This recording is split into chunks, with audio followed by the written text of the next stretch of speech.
Merci d'écouter Lynx FM 91.00, émission spéciale sur l'actualité sociale et politique en Guinée. Nous avons en ligne M. Ba Ouri, le président du parti UDRG. Bonjour M. Ba. Bonjour. Merci d'être en direct. Bonjour à tous les auditeurs. Merci d'être en direct à Aboubakr. Alors, beaucoup a été écrit et beaucoup a été dit, M. Ba, concernant votre présence désormais dans le cabinet du chef de file de l'opposition, Mamadou Sylla. Expliquez aux auditeurs comment tout cela est arrivé. Bon, je pense que les gens, certains, si il ne faut pas qu'on généralise, s'étonnent pour rien. Nous n'évoquons pas le fait que jusqu'à présent, que certains partis ont leurs représentants au niveau de la CENI. Donc, il est tout à fait normal que l'UDRG, qui entend être une force politique majeure dans ce pays, puisse, suite à une invitation de monsieur le chef de file, de participer aux discussions, aux travaux au sein du cabinet de l'institution chef de file de l'opposition. Et c'est un honneur parce que par ce biais, nous pouvons faire prévaloir des idées, des revendications, des préoccupations pour que l'espace politique guinéen puisse être beaucoup plus civilisé, beaucoup plus responsable, beaucoup plus constructif, beaucoup plus fraternel, beaucoup plus convivial et qu'on ne puisse plus avoir des gens emprisonnés, des gens tués pour des faits politiques. Ceci, depuis ma prime jeunesse, avec la mise en place de l'Organisation guinéenne pour la défense des droits de l'homme, avec toutes les autres initiatives que nous avons prises au cours de ces 3 dernières décennies, c'est de conforter la stabilité, la paix et la cohésion nationale, sans laquelle rien n'est possible de bien pour la majorité de nos compatriotes. Oui, mais il y en a des observateurs qui disent, puisque vous avez contesté l'élection, en tout cas le double scrutin référendaire et législatif, ils voient du mal votre présence dans ce cabinet des chefs de file de l'opposition parlementaire. Je peux les comprendre. Vous savez, lorsqu'on n'a pas d'explication, on peut s'interroger. C'est tout à fait légitime.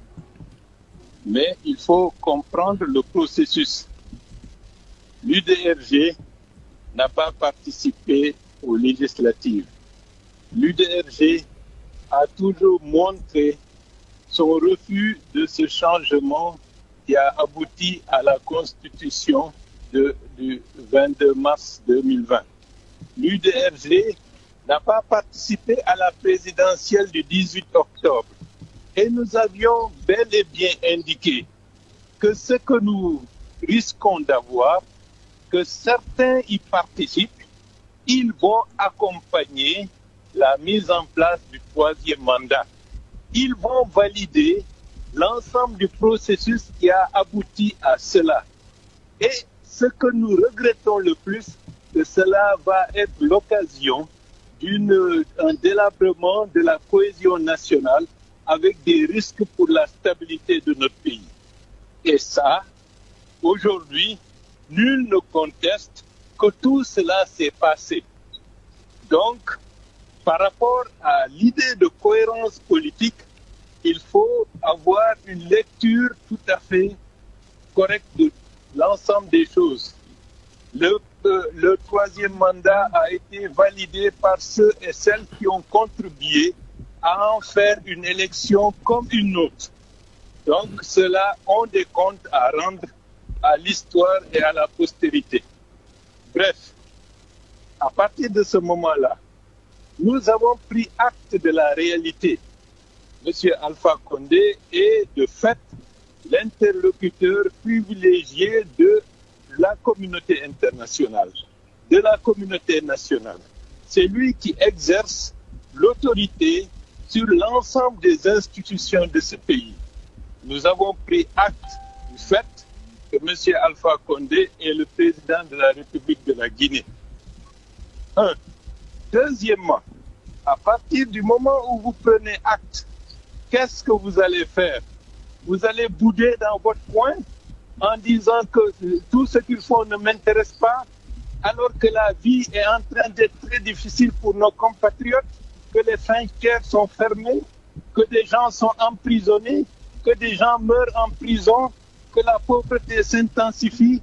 Nous n'avons pas le droit de croiser les bras et de dire on laisse faire comme si on souhaite que le pays sombre. Nous avons l'obligation d'être là où il faut pour redresser tout ce qui ne va pas dans le bon sens et dans l'intérêt du pays. Et avec monsieur le chef de file de l'opposition, qui a montré son souci de contribuer à ramener le calme et la sérénité, nous nous sommes dit qu'avec lui, on peut marcher ensemble pour ramener la sécurité et la stabilité dans notre pays et contribuer à l'émergence d'une autre façon de faire la politique ici et que ça ne soit plus des guerres fratricides comme certains nous l'ont habitué pendant plusieurs années.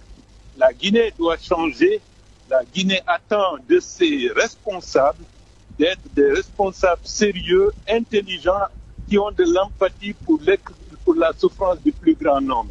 Et ça, nous le ferons aujourd'hui comme demain, parce qu'il y va de l'intérêt de notre pays et de l'intérêt de nos populations. Oui. Et quelles seront donc les prochaines étapes? Et le fait d'appartenir au cabinet de M. Mamadou Sylla et cette tournée de prise de contact qu'il dit que c'est pour apaiser, pour lutter contre les violences en Guinée. Quelle sera la finalité et quelle est la feuille de route que ça signe, ce cabinet? Non, le cabinet est un instrument qui travaille, qui accompagne, qui conseille le chef de file de l'opposition. Et comme El Mamadou Sylla, il a l'intelligence, il a le leadership nécessaire de permettre à des gens qui sont divers de pouvoir travailler dans le respect mutuel des identités des uns et des autres. Il fait le nécessaire pour faire que nos travaux, issus de synthèse à la suite de discussions, soient portés à qui de droit. Et dans les prochains jours, avec l'aide de Dieu, vous verrez ce qui va s'en suivre parce que El Mamadou Sylla a rencontré le président de la République samedi dernier. Ils ont déjeuné ensemble. Ils ont passé en revue plusieurs questions d'intérêt national. Et je pense que dans les prochains jours, le président de la République rencontrera le chef de file et des membres du cabinet pour évoquer la situation qui prévaut dans notre pays.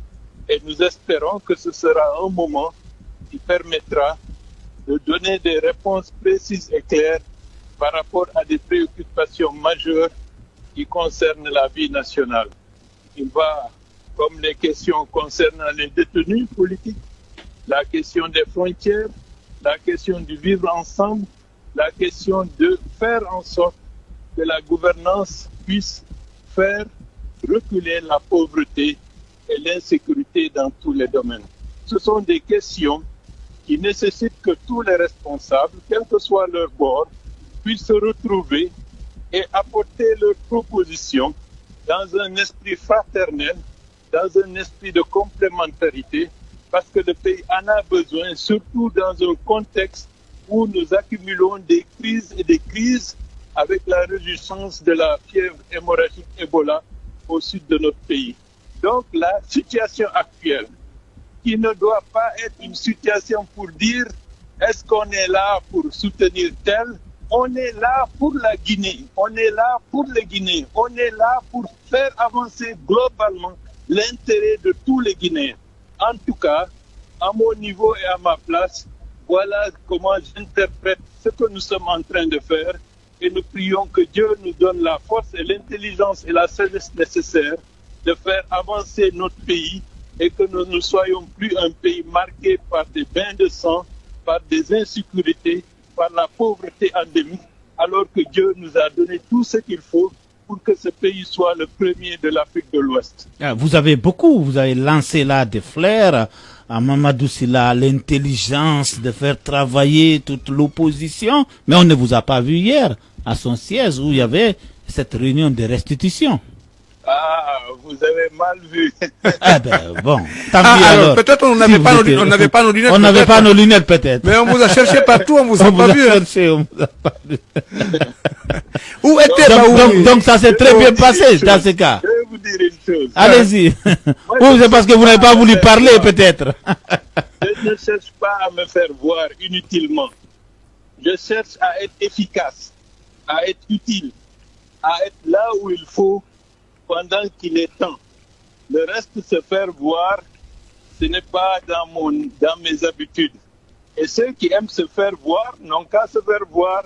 En tout cas, nous voulons travailler pour le présent et préparer le futur de la Guinée sous de meilleurs auspices. Parce que nous avons perdu beaucoup de temps, nous avons engrangé beaucoup de souffrances et il faut que ces sacrifices ne soient pas perdus pour rien. Ouais. Et alors peut-être une réponse rapide à ceux qui disent que M. Bahouri et ceux qui ont accepté d'être cooptés dans ce cabinet ont eu beaucoup d'argent. Ah, j'aimerais bien l'avoir parce que comme tu connais le siège... Le siège, pour terminer le siège.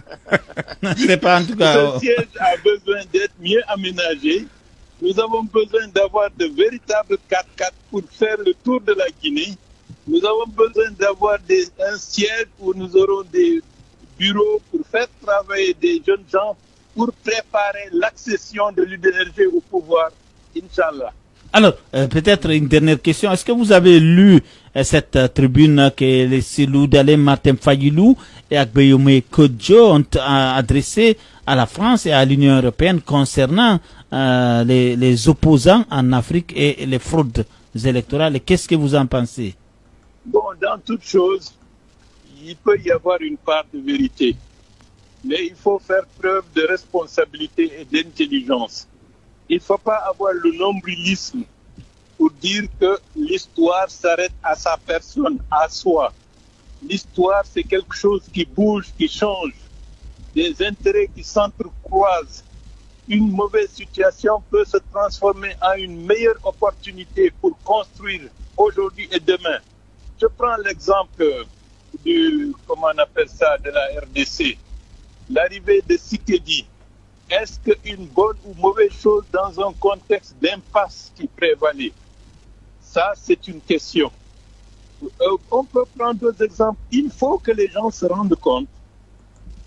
La personne en elle-même, l'ambition individuelle, n'est rien si cela n'épouse l'intérêt d'une majorité d'une population qui veut que les choses aillent pour le mieux et avec moins de dégâts. Si cela est, il faut avoir l'humilité d'attendre son moment pour être là où il faut pendant que les choses pourront être à ce moment-là possibles. Il faut savoir patienter, il faut savoir faire preuve d'humilité. Il ne faut pas être plus orgueilleux que la création, parce que c'est comme ça que certains se perdent et la vie est en train de faire en sorte qu'en Guinée, une page est en train d'être tournée. Quelle page? Quelle est la page qui est en train d'être tournée en Guinée? Vous savez, alors qu'il y a des casses partout, les citoyens se plaignent davantage à des gouverner autrement, c'est ça la nouvelle page? Non, la page est en train de se tourner. La mentalité qui fait que certains expriment leur propre cupidité ou leur propre voracité pour avoir du pouvoir, rien que pour le pouvoir, pour en jouir, qu'ils soient de l'opposition ou de la mouvance, cette page est en train d'être tournée avec l'aide de Dieu. La Guinée va changer et nous sommes en train de travailler pour que la façon de faire la politique dans ce pays change.